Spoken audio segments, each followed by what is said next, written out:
All right, so today we're going to be discussing the social history of HIV and AIDS throughout the years 2020 and 2021.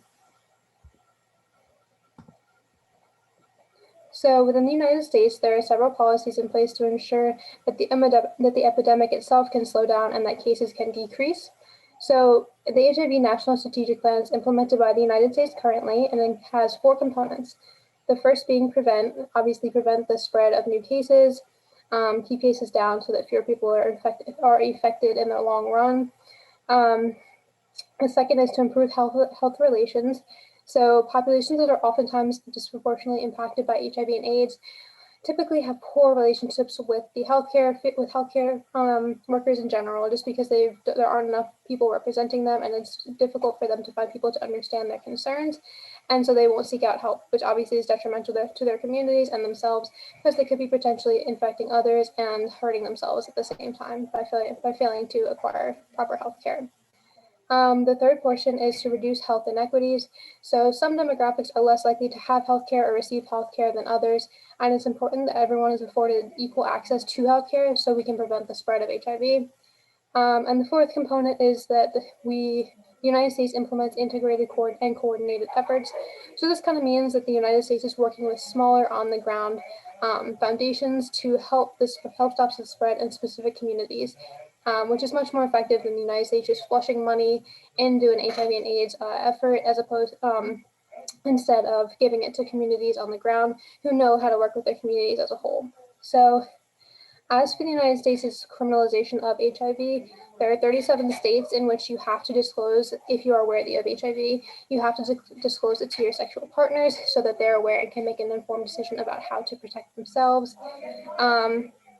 Like I said, there are state-by-state disclosure laws, so it's different for every state. I know some states you obviously have to disclose if you're aware, some you don't, and it's not illegal at all. So it really just depends on where you are.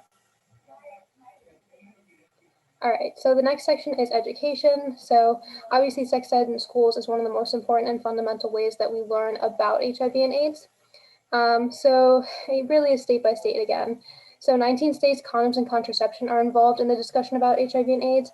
And 37 states obviously implement abstinence-only education, which doesn't really teach about HIV and AIDS at all, because if you're not having sex, you can't get HIV and AIDS as easily unless you're having it through a blood transfusion.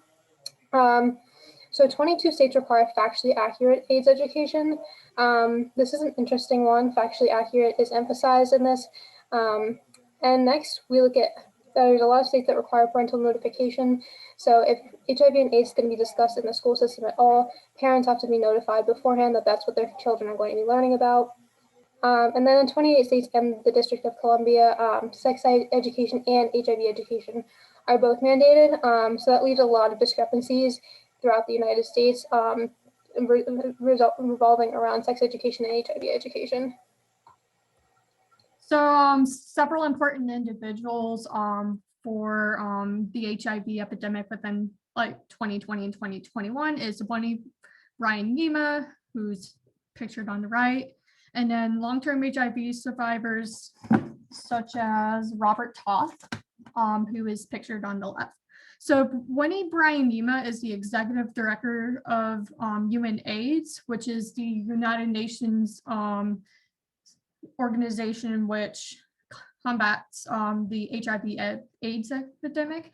She's also the Undersecretary General of the United Nations currently as of 2020.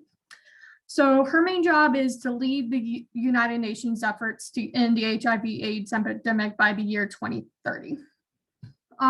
With long-term HIV survivors, these are individuals who have lived with HIV for 10, 15, 20, even 30 years or more.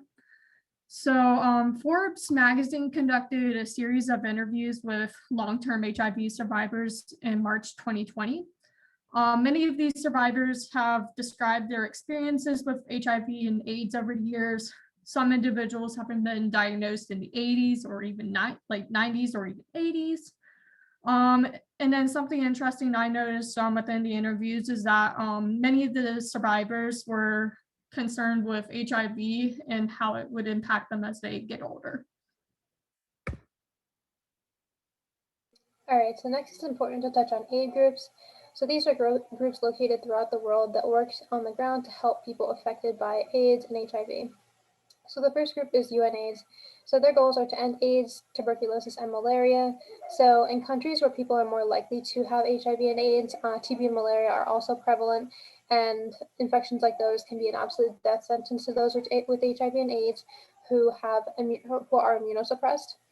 The UNAIDS also aims to provide global access to HIV treatments, data production so we can understand if new demographics of HIV and AIDS sufferers are emerging, and to protect human rights. Next is the Global Fund.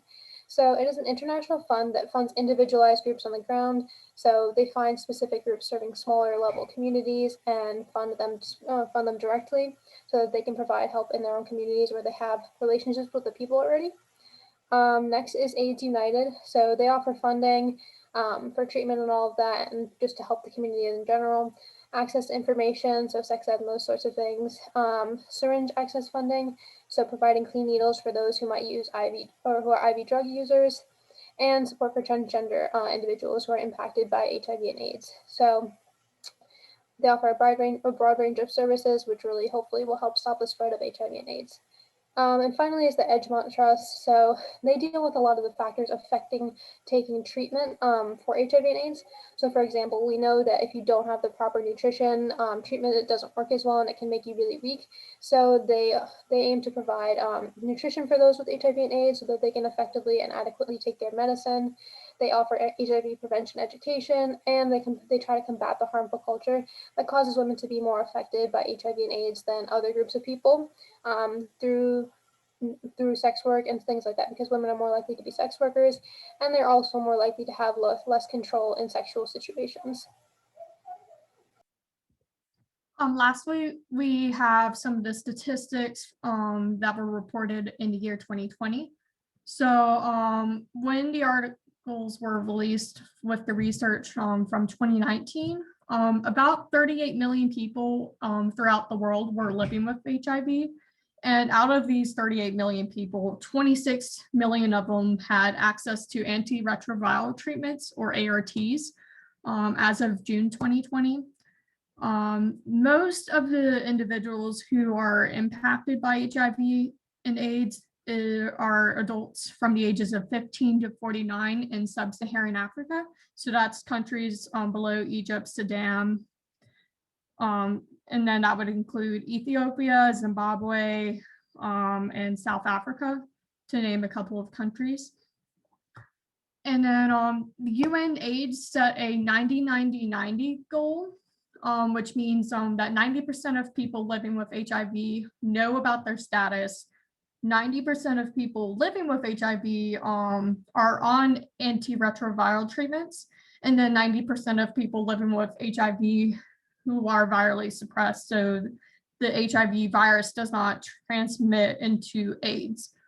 However, while these goals were meant to be reached by 2020, the COVID-19 pandemic has prevented these goals from being reached.